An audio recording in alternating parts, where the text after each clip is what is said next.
Hey guys, Aaron at Numpy Scooters here. We're going to have a look at 3 different methods to put wheel bearings in your new wheels, or in fact in your old wheels. The first method and the best method is to use a little press like this, and it makes it really easy and you won't wreck your bearings. You just put your new bearing in the top and just push it in with that press, effortless, and into a metal core. That's exactly what you want, perfectly fitted bearing with no damage.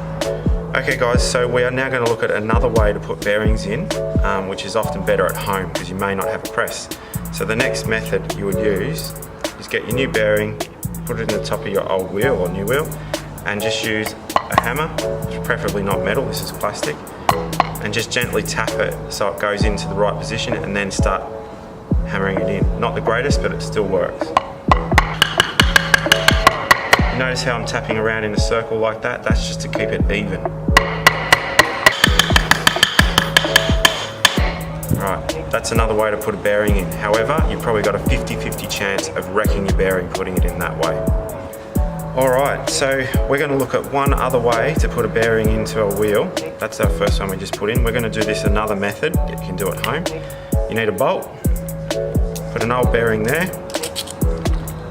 put your new bearing on that side ready to go in, and another old bearing and a nut. So now we're going to just screw that axle together and it will push the bearing into place. It does it quite gently, works well.